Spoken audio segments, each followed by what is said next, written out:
Not conditional. Don't put too many conditions. Once you put conditions, then you create the conditions for corruption, this, that. Not too many conditions. But it has to be enough for basic needs. But the idea is not to keep them permanently there. The idea is that they grow out of it so that somebody else can benefit from it. And are there examples around the world where entitlements were given and then taken away from people? You don't take them away, they grow out of it. Means it comes down as they make more incomes outside. Okay, I see. So you won't, I mean, taking away is not possible. Not possible. But they grow out of it and it has to be smooth. So they don't suffer a huge cost if they get a better job. Okay. आपकी क्या राय है इस बारे में, जैसे न्याय योजना थी या जैसे पीएम किसान योजना है जिसमें आप पैसे ट्रांसफर कर रहे हैं लोगों को, उनको बेनिफिट दे रहे हैं, तो आपकी जाती राय क्या है ऐसी चीजों? देखिए, सबसे पहली बात यह है कि यदि आप केवल पैसा ट्रांसफर कर देंगे किसी को भी, तो वो एक उपभोक्ता बनेगा वो, और वो मार्केट को सपोर्ट करेगा, लेकिन वो गरीब का गरीब रहेगा।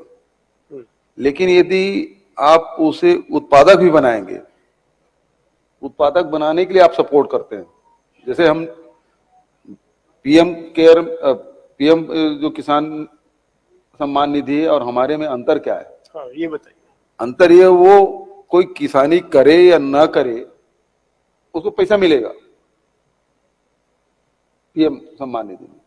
हमारे में ये है कि वो किसान मेहनत कर रहा है, उसमें उत्पादन कर रहा है और वो बीज भी रहा है, तो उसे खरीदने की भी व्यवस्था है ना। भाई आप प्रधानमंत्री क्षेत्र में चल दीजिए तो 1100 रुपए क्विंटल में धान बेच रहे हैं, हमारे यहाँ हम 1900 रुपए क्विंटल में धान खरीद रहे हैं और उसके बाद 9000 रुपए दे रहे हैं प्रति एकड़। तो जो मेहनत कर रहा है उसको पैसा दे रहे हैं। इसी कारण मैं शुरू में बताया कि हमारे किसानों की संख्या में वृद्धि हुई, उत्पादन में भी और रकबा भी। जो खाली पड़ी हुई जमीन थी उसमें खेती करना शुरू कर दिए, तो वो मेहनत करने लगा।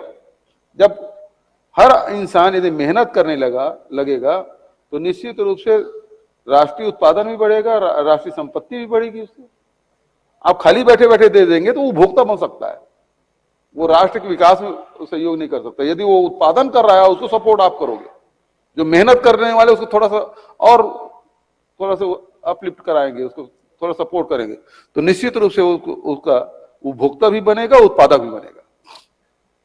तो एक हिसाब से ये कंडीशनल ट्रांसफर हो गया, जिसमें अगर आप किसानी कर रहे हैं तो आपको ये पैसा मिलेगा क्योंकि हम चाहते हैं कि आप अपने पैरों पे खड़े हो जाएं।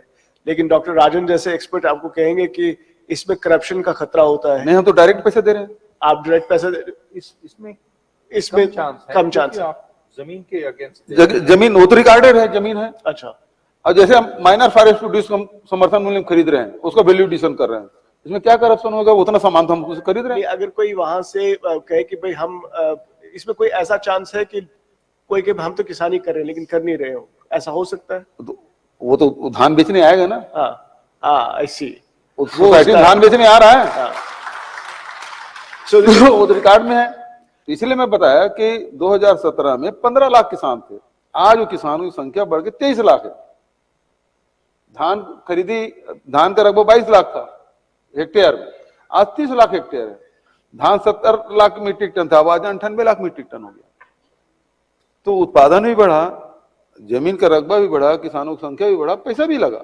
और इसी में ये डिफरेंस है मेरे ख्याल में। तेलंगाना के हमारे जो एआईपीसी के लोग थे वो बात कर रहे थे कि रायतन बंधु जो उनकी स्कीम है उसमें आप कुछ करें ना करें आपको पैसे मिलते हैं, तो लोग बेसिकली पैसे ले रहे हैं, जमीन है लेकिन काम नहीं कर रहे। आपकी स्कीम मेरे ख्याल में उस लिहाज से इम्प्रूवमेंट है, लेकिन मुल्क को पता चलना चाहिए कि किस तरह से छत्तीसगढ़ का क्या, मैं नहीं कहूंगा कि आपका कोई अलग मॉडल, थोड़ा मुल्क को सीखना चाहिए एक दूसरे स्टेट से।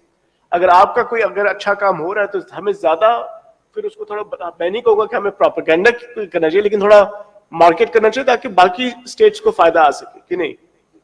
बिल्कुल होना चाहिए। हर प्रदेश में किसानों को यदि आप इस प्रकार सपोर्ट करेंगे, उसके उत्पादन, उसे खरीदी की, मान लो आप जम्मू कश्मीर से आते हैं, वहां सेब यदि खरीदने की व्यवस्था कर दें तो किसान क्यों दुखी रहेगा? और उसको वैल्यू एडिशन करेंगे तो रोजगार भी मिलेगा और ज्यादा कीमत भी मिलेगा। तो इससे मुझे कुछ मेरे दिमाग में ये ख्याल आता है कि छत्तीसगढ़ का भी अपना अपना एक मॉडल है। ये मुझे समझाइए, ये छत्तीसगढ़ी कल्चर, ये कल्चर क्या है? ये छत्तीसगढ़ी जो आपने एक आइडेंटिटी यहाँ पे, मैं सुनता हूँ कि छत्तीसगढ़ में कुछ छत्तीसगढ़ी आइडेंटिटी एक हिसाब से थोड़ा हट के हमारे इकोनॉमिक्स के टॉपिक से, लेकिन इन सम वेज लिंक्ड है। तो ये क्या है? ये छत्तीसगढ़ के हमारे बाकी लोगों को बताइए। देखिए, छत्तीसगढ़ की पहचान सांस्कृतिक पहचान है। मान लो आप जम्मू कश्मीर से आते हैं, जम्मू का अलग है, कश्मीर का अलग है, लेह का अलग है, अलग अलग ट्रेडिशन है। तो हमारे यहाँ भी उसी प्रकार से यहाँ की ट्रेडिशन है, यहाँ की संस्कृति है। और इसमें आप देखेंगे कि आदिवासी 32% हैं और बहुत सारी उसकी जातियां हैं। उसके अलग अलग, जैसे आज जो नृत्य किए वो बस्तर के हैं, लेकिन पूरे बस्तर में इस प्रकार से नृत्य नहीं होते। थोड़े थोड़े दूरी में अलग अलग जो उपजातियां हैं आदिवासियों को अलग अलग नृत्य है, अलग अलग सीजन में उनके नृत्य होंगे। और छत्तीसगढ़ की हमारी जो संस्कृति यहाँ यदि कहेंगे तो हजारों साल पुराना है। तो हमारी संस्कृति प्राचीन होते हुए भी हर युग में इसका अपना महत्व रहा है। यदि बौद्धकालीन भी बात करेंगे तो भगवान बुद्ध के बाद यदि संतों में आप देखेंगे, नागार्जुन का बड़ा नाम है बौद्ध। तो नागार्जुन का कार्य क्षेत्र यही छत्तीसगढ़ रहा, सिरपुर रहा। यदि राम के कार्य बात करें तो सबसे ज्यादा समय भगवान राम ने वनवास के समय यही गुजारा, क्योंकि ननिहाल यही। कृष्ण भी यहाँ आए, आरंग में यहाँ उनका आना हुआ था। तो हर युग में आजादी के समय भी कहेंगे तो राष्ट्रीय जितने भी हुए उसमें हमारी भूमिका रही। चाहे 1857 की गदर हो तो हमारी भूमिका थी, शहीद वीर नारायण सिंह से लेके आप ज्ञान सिंह की बात करें, सब लोगों ने भाग लिया। और फिर साहित्य के क्षेत्र में देखेंगे, सबसे पहला जो उपन्यास है ठाकुर जगमोहन सिंह, सबसे पहले हमारे यहाँ लिखा गया। तो साहित्यिक, सांस्कृतिक, पत्रकारिता आप कहेंगे तो सबसे पहली शुरुआत छत्तीसगढ़ से। यदि आप लोहा बनाने की भी बात करेंगे तो वो कम टेम्परेचर में कैसे बिना रस्ट के लोहा बनाने की विधि हमारे छत्तीसगढ़, चाहे वो कला के क्षेत्र में हो, चाहे साहित्य के क्षेत्र में हो, चाहे वो टेक्नोलॉजी के क्षेत्र में हो, हमारी छत्तीसगढ़ की अपनी भूमिका रही है। तो हमारी जो संस्कृति, छत्तीसगढ़ की संस्कृति बहुत समृद्ध रही है। लेकिन हम लोग बहुत लो प्रोफाइल वाले लोग हैं, कम में संतोष करने वाले लोग हैं। हमें थोड़े में हम लोग संतुष्ट हो जाते हैं। हमको बहुत ये इकट्ठा करके रखो। ये संत ऋषि परंपरा के लोग हैं यदि कहा जाए छत्तीसगढ़ के लोगों को, थोड़े में संतुष्ट रहे, प्रकृति के साथ रहते हैं, मस्त रहते हैं, मस्त मौला लोग हैं और बहुत ईमानदार लोग हैं, सहज सरल लोग हैं। अच्छा, बहुत अच्छा बोला आपने। अब 2 लास्ट इंटरवेंशंस। पहले मैं डॉक्टर राजन के पास जाऊंगा और आपको मैं टाइम दूंगा। आपका जो लास्ट इंटरवेंशन है उसका मैं आपको पहले ही बताऊं। मैं आपसे ये कहूंगा कि जब हम, मुझ जैसे लोग जब जॉब इंटरव्यू के लिए जाते थे, हमसे जॉब वो इंटरव्यू में पूछते थे, where do you see yourself in the next 5 to 10 years? उसी तरह से मैं आपसे पूछूंगा, where do you see yourself in Chhattisgarh in the next 5 to 10 years? लेकिन that will be the last question. आप सोचिए उस पे। Dr. Rajan, this is obviously a unique opportunity. Again, I thank you, and we have one more session with you tomorrow. We are so grateful. To the Chief Minister, if you had to give him one suggestion, something that you think Chhattisgarh should be looking out for, what is it that you would tell the Chief Minister? What should he be doing while he is the Chief Minister? He's the leader of the state. What can he do that would benefit Chhattisgarh or maybe the country? What is it that, or what should he be, what should he as a senior leader of the Congress party, one of the main opposition party here, what should we be thinking about when we think about India, when we think about Chhattisgarh? What should we be watching out for? See, I think to give good advice, you have to know the state well. बाहर से आके थोड़ा advice देना वो अच्छा नहीं है, क्योंकि मैं पहले यहाँ पे 2015 में आया था 2 दिन के लिए, अभी 2 दिन के लिए हूँ। 4 दिन में क्या एडवाइस दूंगा वो तो। But you know India well. India, I know reasonably. I'll tell you what's on my mind. Okay. What's on my mind is I really fear we are losing our children because of what happened in COVID. I think Chief Minister gave us some thoughts on how they're helping, but I think whatever help we give, we need to give more. Because those 2 years children haven't been in school, they've forgotten so much. Getting them back to school, if we just put them, oh, they were in 2nd grade, we put them in 4th grade. I think they will not be able to keep up. And many children will find they don't understand what's going on in class, they will leave, they will drop out. And this will be more in the case of the poor children. We have so many Adivasis in this state. The problem will be more there. I really think we should be checking to see how they're doing. Lot more of these, ये जो Acer करती है या प्रथम करती है, go in, check what they're learning, and see if they need more help. Because otherwise we're going to lose this whole, from class 1 to class 12, all those children have suffered 2 or 3 years worth of education loss. And if they just move on without recognizing that, it'll be a real problem because they'll be so weak.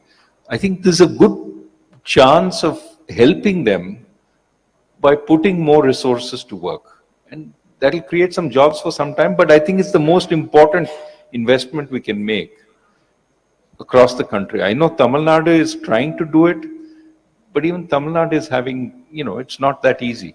They've recruited some 2 lakh people to help the existing teachers in order to bring the students up to speed. And they found 5 lakh children had left the schools. Wow. So this is a big problem. I would say we need to face this problem in India. Otherwise, we have a lost generation. Now, आपने तो notice लिया होगा इस चीज का. Now, please think about it. One quick step would be to do a kind of an assessment, to where we are, baseline assessment कि क्या हुआ है, reading levels में क्या हुआ, and that can be done relatively quickly. At least problem का पता होगा. Unfortunately, what I see in India is that at least the government doesn't seem to, at least the central government doesn't seem to accept that there are problems. जब आप data को छुपाएंगे, जब आप problems को accept नहीं करेंगे, then you cannot really solve those problems. I haven't heard much talk in Delhi about this being a problem. Well, I think in the states you can that see that they're seeing this as a problem. But Delhi is not talking about it. It's talking about we'll create some electronic resources. But you also need to see what's happening in the schools and exactly testing, baseline testing, I think. तो आपने तो अपने जवाब सोच लिया होगा कि 5-10 साल में आप खुद कहाँ देखते हैं और छत्तीसगढ़ को कहाँ देखते हैं? देखिए, मैं कहाँ रहूंगा तो ये तो पार्टी तय करेगी और जनता तय करेगी. ये मेरे हाथ में कुछ नहीं है. छत्तीसगढ़ कहाँ जाए ये जरूर सोचता हूं. छत्तीसगढ़ में हमारे पुरखों ने जो सोचा था समृद्ध छत्तीसगढ़, ये चूंकि शांति के टापू है, एक बार छत्तीसगढ़ आ जाए ना तो उसके बाद छत्तीसगढ़ छोड़ते नहीं है. तो वो जो वातावरण है और हमारे आदिवासी उन्मुख जीवन प्रकृति के साथ व्यतीत करने वाले, तो उसी प्रकार के शांति भाईचारा का वातावरण फिर से बने. दूसरा, समृद्धि आए. जिस प्रकार की जिस हम लोग काम कर रहे हैं किसानों के लिए, मजदूरों के लिए, आदिवासियों के लिए, तो सबके यहाँ समृद्धि आए. और फिर उनके पास समृद्धि होगी तो फिर आगे जनरेशन, उसकी मतलब स्वास्थ्य और शिक्षा की व्यवस्था हम कर ही रहे हैं.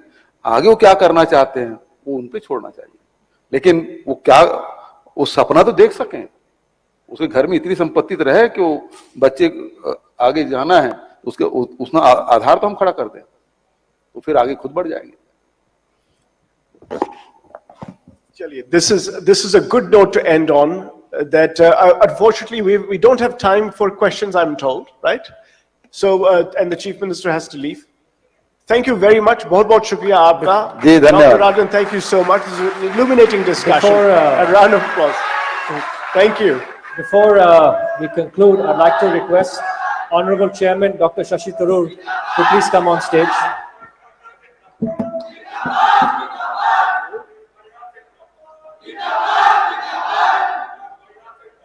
We have a small memento, sir. A small memento here.